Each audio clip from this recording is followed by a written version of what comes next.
no Pokemon game is perfect, some of which make that clear the second you start moving. So today I'm joined by Pokemon expert Jacob Cruz, and together we're breaking down the single biggest problem in every mainline Pokemon game. Pokemon Red, Blue, and Yellow. Despite being the introduction into the biggest media franchise of all time, this is obviously the most broken game on the list. While it is funny to pick fun at the ugly Pokemon sprites in the original versions, the real issues have to do with the battle system. There are many issues with very specific moves, items, and typing, so I won't bother to mention them all. But here's a few. Hyper Beam didn't need to recharge after knocking out a Pokemon, which was a super common occurrence considering Hyper Beam has one of the highest base power stats in the game. Psychic types were immune to Ghost types instead of being weak to them. Not only that, but Ghost type moves were considered physical attacks even though Ghost types had high special stats. Also in Gen 1, every available Ghost type was dual typed with Poison, which guess what?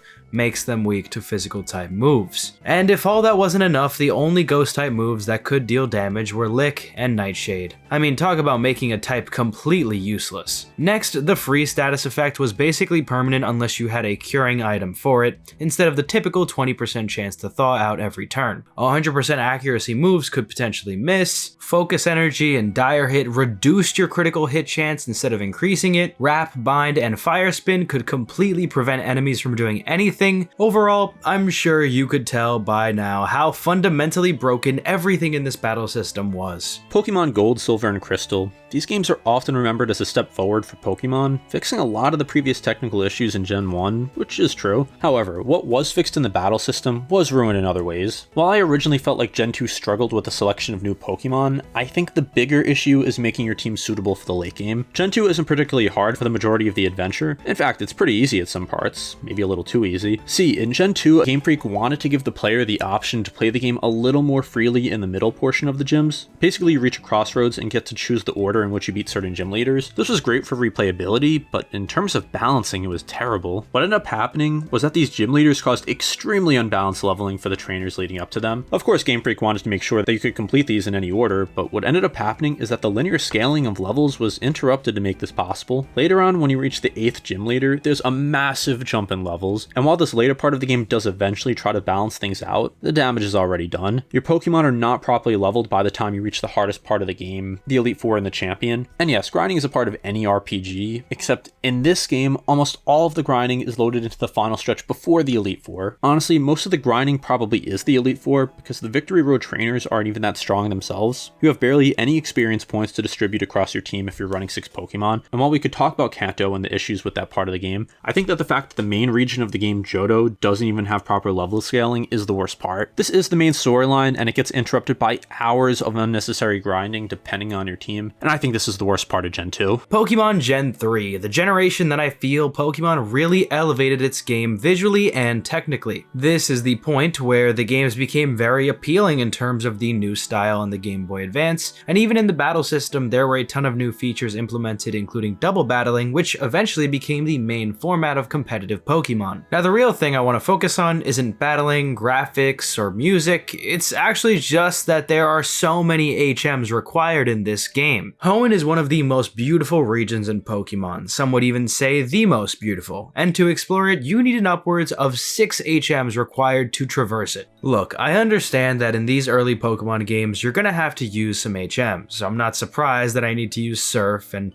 not surprised that I need to use any of the water HMs, because that's the point of the region. But it gets to a point where you think, like, did the game developers even consider how many HMs you needed to use? And the fact that you can't even get rid of them without doing a very specific thing in the game, like, it's funny. I play the modern games and I notice we have these HMs built into the actual game. Like, flying is a part of the Rotom phone in Scarlet and Violet. Surfing is built into Koraidon and Miraidon. Now, I want to make it clear that this is very nitpicky because I think Gen 3 is one of the best generations. Specifically, I think Emerald is one of the best Pokemon games. But it's so annoying when you have such a great team in Emerald, and it just has to have a little bit of annoyance added to it, because if you're anything like me and use Swampert, you have your guy running 2 or 3 HMs at once. Like, I guess Surf and Waterfall are good for battling, but I don't want to use Dive or Rock Smash or Cut or Flash. Alright, now, FireRed and LeafGreen. Now these are a pair of games that I don't really have much to say about, because they're not bad or anything, I just think that they're pretty safe remakes. These games didn't do anything to harm the original games. In fact, I'd say they only helped them. Yeah, I definitely feel like they could have added more, but this isn't the biggest issue. The issue is actually something they did add, which was the Sevi Islands at the end of the game. The worst problem with FireRed and LeafGreen is the fact that they locked off so many of the coolest Pokemon in Gen 3 to the post-game. I understand the idea of keeping the Kanto experience pure, but dude, who cares? Let me have some Gen 3 Pokemon in a Gen 3 game. Even if it is a remake, I still want them. I want the option of having them. I don't think they should be locked off to the end part of a game once you're already done with the main experience. Now yeah, this is a very nitpicky point, but there isn't much to say in terms of terrible parts of FireRed and LeafGreen. It's a pretty safe remake after all. Diamond, Pearl, and Platinum, these games are often remembered for their extremely cool Pokemon.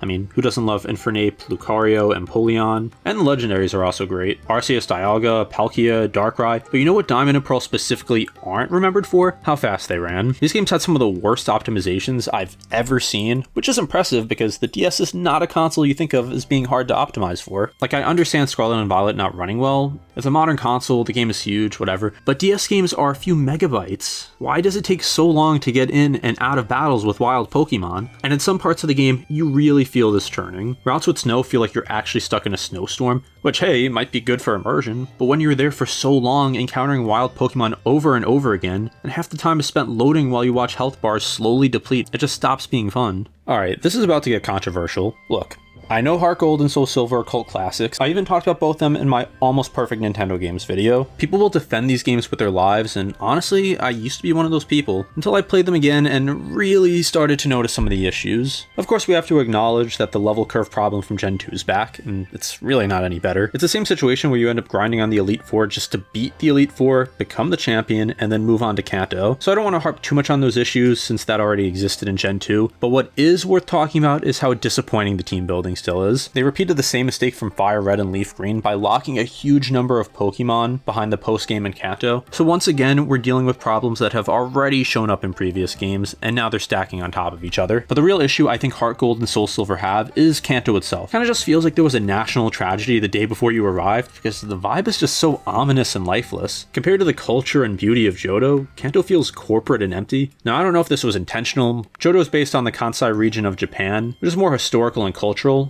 while Kanto is based on the Tokyo area, and honestly, now that I'm saying it out loud, that actually might be the point, but from a gameplay perspective, it's just not that fun. You're going through the motions, sure you're beating gym leaders, but does it really matter? Doesn't feel like you're building towards anything meaningful. You're just gonna fight the same Elite Four you already beat, the only real goal left is right at the very end, and when people think about HeartGold and SoulSilver so fondly, I think a huge part of that comes from childhood nostalgia, and from how generally well designed the visuals are and music are, at least in the Johto portion of the game. Alright, Gen 5.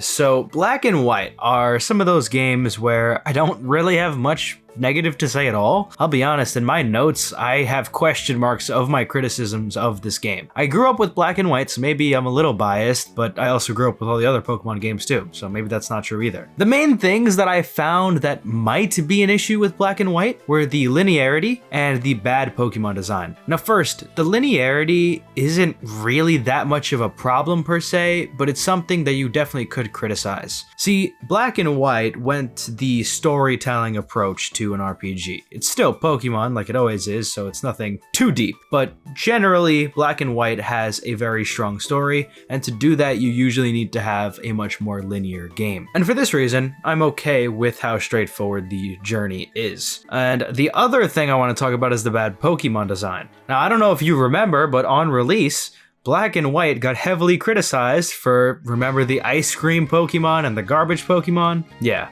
I personally never saw a big issue with them, but I know some people did. Now the funny thing to me is that a lot of the people hating were Gen 1ers, and well, I gotta ask, is Rattata a well-designed Pokemon? I'm kidding. Don't hate me, guys. But objectively speaking, I would agree that Gen 5 doesn't really have those heavy-hitting designs, especially comparing to games like Diamond and Pearl. But besides that, I really don't have much negative to say about Black and White. This is one of those games in Pokemon that I think is really close to being perfect. Now, if those games were near perfect, then Black and White 2 are probably even closer to being perfect. Like, I have been sitting down for 30 minutes straight, really trying to think of one thing that bothered me during my playthrough of Black and White 2. and I genuinely couldn't come up with anything. The one thing that maybe some other people would consider a bad part of the game is that this is a little less story-driven than Black and White. I personally don't really see how this is that much of a bad thing because there still is a story here, maybe not as tight as Black and White with the whole end through line, but it's still a continuation of the original story that adds a lot. But yeah, maybe this is one of those times where I do the YouTube thing and ask you guys what your opinion is on Black and White 2 and what you thought the biggest flaw in the game was, because I can't think of anything really. Alright, Generation 6. Let's talk about the jump to the 3D era. Now, I know a lot of people are going to say the worst part of Gen 6 was the fact that Pokemon became 3D, but I don't really agree with that. While I do think some of the designs could be better, I don't think that's the core issue. Another thing people always say about X and Y is that they're way too easy. But honestly, I think later games deserve that criticism more. In my opinion, the biggest problem with Pokemon X and Y is that the game doesn't really have its own identity. A lot of the appeal comes from bringing back older Pokemon. Think about it. You're gifted so many Pokemon from previous generations, like you get a Snorlax, a Lucario, your choice of a Gen 1 starter, and plenty more. And if you ask me what my favorite Pokemon from Gen 6 is, it's probably an older Pokemon that got a Mega Evolution in this game, not even a Pokemon native to Kalos. Now with Pokemon Legends Z-A, Kalos, and especially Lumio City, finally feel like it has unique identity. But in X and Y, that identity just isn't there. I love Omega Ruby. It's the first Pokemon game I really got into, and I have the most hours in it. It greatly improved on the original Gen 3 versions, and in my opinion, it's the best Pokemon remake ever made. However, even with all the nostalgia I have for this game, it is far from perfect. The game absolutely drowns you in power. You get a Mega Starter, you get Pokemon that would have been endgame rewards in earlier generations, you get Cosplay Pikachu, which isn't completely broken or anything, but it's still better than a normal Pikachu. You get Mega Latios or Latias, handed you halfway through the story like it's nothing. And on top of all that, the box legendaries just don't show up. They appear as Primal Groudon or Primal Kyogre, some of the most absurdly overpowered Pokemon the series has ever seen. Problem isn't that these things exist, it's the overall balancing. Omega Ruby Alpha Sapphire are incredibly easy for almost its entire runtime because of this. By the mid-game, it feels like a coughing baby versus Atomic Nuke when you walk into a gym. Matchups barely matter because you're so far ahead of the difficulty curve. This was, like I said, the first Pokemon game I really got into, and I wasn't exactly a Pokemon master, but even I barely struggled with it. Well, that's at least for most of the game. Right at the end, you suddenly hit difficulty spikes. Steven and the Elite Four actually provide a solid challenge, but by that point it just feels too late. I still really enjoy this game. I love Hoenn, the soundtrack, the 3DS visuals, which somehow have more personality than some Switch-era Pokemon visuals, and the Delta episode was genuinely pretty cool. This was the game that made me appreciate the Pokemon series in the first place. It just doesn't feel like you earn a lot of your power, and the game really could use a difficulty bump or slow pacing with the Pokemon it gives you to smooth things out. Pokémon Sun and Moon. Now, these are some games which I originally didn't like, but after returning to, I actually think are very, very good, and one of the best generations in the series. There are a couple criticisms that I have to say about it, but the biggest is actually just how much handholding that I feel there is, especially in the early game. There is another criticism about the amount of cutscenes, which I guess is fair, but I personally like cutscenes, and well, the real issue is how strung along I felt in the beginning of the game. That first 2 or 3 hours where you're in that section up until you get to Howley City feels very orchestrated, and I don't love it. Other than that, I don't have that many negative things to say about Sun and Moon, just very valid opinions, but that's not really what we're here for today. Now, with Ultra Sun and Moon, I want to talk about them in terms of what they changed. So these are basically the same games, right? What they did change, though, was the story of Lily and Lusamine, and this really upsets me. So spoiler alert if you haven't played these games yet, but Lily and Lusamine have a very connected storyline, and Lusamine in particular had a very touching moment in the end of her story arc with Lily in the original games. In Ultra Sun and Moon, that is not only completely gone, but not even alluded to in any way, which is insanely sad because that moment when they were in that Ultra Wormhole place was so touching, and that cutscene meant a lot to me, and it was gone. And Ultra Sun and Moon, for some reason, decided to replace it with, I guess, like a time skip of when Lusamine went in and then went out of the Ultra Wormhole dimension. That whole little side plot where she merged with the Ultra Beast, yeah, that just didn't happen in this game. Alright, now the last part of Gen 7, Pokemon Let's Go Pikachu and Eevee. Alright, this is a little bit of a smaller release, to be fair, but I still want to talk about it. It was a pretty big game on release. So, I think this is a very solid remake of the first generation and a really unique take on Kanto. Its biggest flaw is probably the difficulty, but it feels wrong to say that's the flaw. I mean, I feel like that's the whole point, right? It's supposed to be targeted towards kids a little bit more than the other games. But I think it is a fair criticism to say it is a bit too easy. Like, kids aren't stupid. But if you play this game, you know you like accidentally win battles. Your starter is actually so overpowered, it's insane. I don't really have much to say besides that though, because this is just kind of a cute experience, and I like the game personally, but nothing to write home about in terms of major flaws. Sword and Shield. Now, this is one of those games that I think actually started the downfall of Pokemon. I want to make it clear that I'm not saying they're outright bad games, but this is where Game Freak really started leaning into practices that actively harm both their reputation and the Pokemon brand. There's three major things here. Number one is the national dex being removed, meaning you couldn't get every Pokemon in the game. Number two, the performance issues in the wild area. And number three, the introduction of DLC. The first issue I think people eventually got past. It sucks, like it really does, but people were able to move on because of how many new Pokemon were added. The second issue also sucks, but you could at least make the excuse that this was a new console and the wild area was hard to optimize. But what I can't get past is the introduction of DLC, because with this, it doesn't feel like they're improving the game out of passion. It feels like content was deliberately held back and then just sold separately. I don't think I need to explain why DLC is bad for a game like Pokemon, but just in case I do, these are primarily single-player experiences. And most single-player experiences are supposed to feel like complete packages at launch. Sure, sometimes you get bonus editions or extra content, maybe cosmetics, side quests, or small additions, but when you're locking real story content and exclusive Pokemon behind a paywall, it just feels awful. And on top of that, some of the Pokemon locked behind DLC are extremely strong competitively, and that's just a whole other issue. The worst part is that Sword and Shield proved DLC works, and because of that, it's been in every mainline Pokemon game since. Alright, now let's talk about Brilliant Diamond and Shining Pearl. These are some of the worst Pokemon games ever released, and honestly, it's not surprising when you remember these were outsourced. That's right, Game Freak barely worked on these. They were handled by a separate studio that really didn't have a strong track record, and definitely not with games on this scale. There are two major problems here. Number one, the art style is just ugly. I don't think it's charming. I don't think it's cute. Let's Go Pikachu and Eevee were cute games. This just looks bad. The second issue, and honestly the bigger one, is the lack of improvements from Gen 4, and in some cases, actual downgrades. You know how Pokemon Platinum released and fixed a ton of issues from Diamond and Pearl? Yeah, none of these fixes made it in. Of course, the game runs better because they're on the Switch. That's just simple hardware. But these are specifically remakes of Diamond and Pearl. So why wouldn't you include the improvements Platinum already made? I just genuinely don't get it. Like, I don't even want to talk about this game anymore. Let's just move on to the next. Pokemon Legends Arceus was Pokemon's real attempt at an open world style game, and honestly, I think they did a pretty good job for a first try. The problem is that open world games can hurt themselves when they're too open. If you don't have strong structure or linearity, you need a world that's packed with things to do, and I don't think Legends Arceus has enough meaningful content to support that. It also doesn't help that the game isn't particularly beautiful. It looks acceptable, but it's not an impressive or visually striking open world either. So overall, I don't really enjoy playing through Legends Arceus beyond the first run. The beginning is slow and boring, and once the game opens up, it becomes very repetitive. I don't know if that's a hot take, but that's just how I feel, especially when trying to start a second playthrough. Every time I go back to it, I end up dropping it again because of how slow and repetitive it can be. Alright, Gen 9, the current generation. So, Scarlet and Violet, I don't think I need to even tell you what the biggest flaw is. You probably already know it. It was all over the internet on release, and it was continually talked about for years after it came out, and that's how bad the performance of it was. Now, I want to make it clear, it's a lot better on the Switch too, but that's years later. On release, this game did not run, and I think that is such a shame because Scarlet and Violet, in my opinion, had the potential to be the greatest Pokemon game of all time, and I still think it is one of the best, but I can't give it the top spot